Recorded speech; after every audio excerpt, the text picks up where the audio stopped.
Dear student, मैं आज आपको एक्सप्लेन कर रहा हूँ procedure and effect of forfeited of sale. ये इस टॉपिक का सबसे मोस्ट टाइम की क्वेश्चन है। मोस्टली एग्जाम में ये क्वेश्चन पूछा जाता है 12th बोर्ड में। लगभग 10 टाइम्स 10 बार ये क्वेश्चन आ चुका है कि procedure of forfeited of sale. ठीक है, तो procedure of forfeited of share, तो फोरफिटेड का मीनिंग अपन ने देखा था कि some shareholder did not pay an allotment money और फर्स्ट कॉल मनी और second call money is called calls in arrear. मतलब जो शेयर होल्डर अलॉटमेंट का टाइम पर पेमेंट नहीं करते हैं, फर्स्ट कॉल का टाइम पर पेमेंट नहीं करते हैं, सेकंड कॉल का टाइम पर पेमेंट नहीं करते हैं, जिसको हम बोलते थे कॉल्सिंग एरर, बकाया याचना। और उन्हीं को कंपनी क्या कर लेती थी, फोरफिटेड कर लेती थी।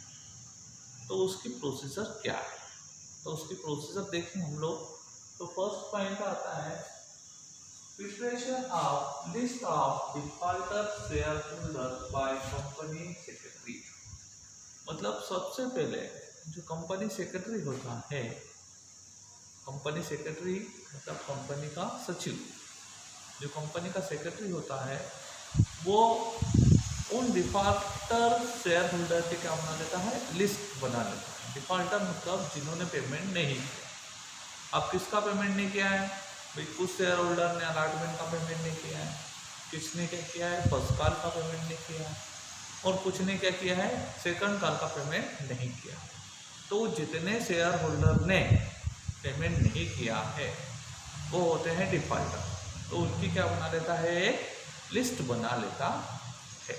कौन बनाता है लिस्ट, कंपनी का सेक्रेटरी। उनकी क्या कर लेता है, एक लिस्ट प्रिपेयर कर लेगा कि भाई इन शेयर होल्डर ने क्या किया है, अलॉटमेंट का पेमेंट नहीं किया है, फर्स्ट कॉल का पेमेंट नहीं किया है, सेकंड कॉल का पेमेंट नहीं किया है।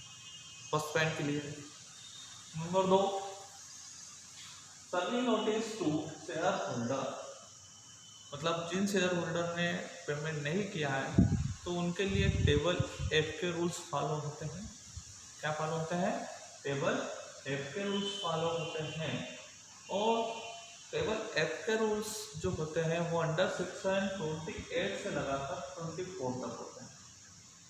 ठीक है, कहाँ से कहाँ तक होते हैं, 28 से लगाकर 24 तक होते हैं।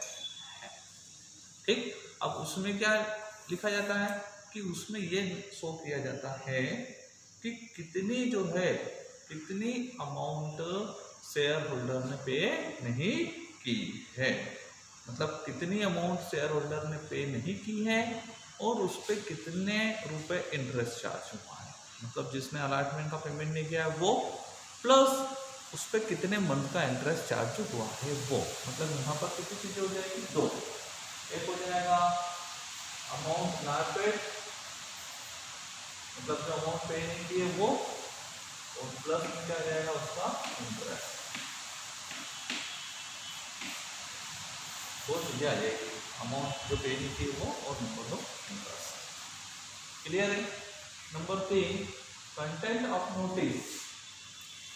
मतलब इसमें ये लिखा जाता है कि टोटल उस शेयर होल्डर पर कितनी अमाउंट क्या है, आउटस्टैंडिंग है। मतलब उसने जो शेयर होल्डर है जिसने पेमेंट नहीं किया उसमें टोटल कितनी अमाउंट आउटस्टैंडिंग है और उसका पेमेंट कब तक करना है। मतलब पेमेंट की डेट शो की जाती है कि आपको इस डेट तक इस अमाउंट का क्या करना पड़ेगा, पेमेंट करना पड़ेगा। ठीक है, तो फर्स्ट पॉइंट क्लियर हो गया था, डिफॉल्टर शेयर होल्डर की लिस्ट बनाना। डिफॉल्टर शेयर होल्डर की लिस्ट बनाने के बाद जब डिफॉल्टर शेयर होल्डर की लिस्ट बन गई, फिर क्या किया, मैंने बताया कि उनका टेबल एफ के रूल फॉलो किए। टेबल एफ के रूल में क्या बताया कि टेबल एफ में उनने कौन सा पेमेंट नहीं किया है और कितना इंटरेस्ट का अमाउंट बाकी है। ठीक है, थर्ड नंबर पर कि वो जितना अमाउंट आउटस्टैंडिंग है वो टोटल अमाउंट उस शेयर होल्डर का प्लस वो अमाउंट उसको किस डेट तक क्या करना है, पेमेंट करना है। ठीक है, उसके बाद क्या किया जाता है, फाइनल नोटिस दिया जाता है कि आपका टोटल अमाउंट इतने रुपए ड्यू है और आपको टोटल अमाउंट जो है वो 1 महीने के अंदर कंपनी को पेमेंट करना रहेगा। समझ में आ गया। और अगर शेयर होल्डर उस 1 महीने के अंदर भी उस अमाउंट का पेमेंट नहीं किया करता है तो forfeited share by board of director, तो कंपनी क्या कर लेती है, उसके शेयर्स का फोरफिटेड कर लेती है। क्लियर है, आ गया समझ में। फाइनल नोटिस मिलेगा कि भाई आपकी अमाउंट इतनी बाकी है, आप इस डेट तक इसका पेमेंट कर दो, अदरवाइज आपके शेयर को क्या कर लिया जाएगा, फोरफिटेड कर लिया जाएगा। और उसके बाद फाइनल नोटिस दिया जाता है। फाइनल नोटिस में भी शेयर होल्डर पेमेंट नहीं करता है तो फाइनल नोटिस के 1 महीने के बाद कंपनी जाती है, कंपनी का सेक्रेटरी या बोर्ड ऑफ डायरेक्टर उसके शेयर को क्या कर लेता है, फोरफिटेड कर लेता है। तो ये हुआ आपका proceeds of forfeited of share. एक बार डबल से रिपीट कर रहा हूँ, क्या है, इसकी लिस्ट बनाई जाएगी, सबसे पहले डिफॉल्टर की लिस्ट बनाई जाएगी।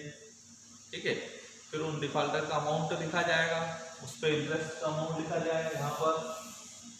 ठीक है, फिर टोटल अमाउंट ड्यू आउटस्टैंडिंग कितना बाकी है वो यहाँ पर होगा।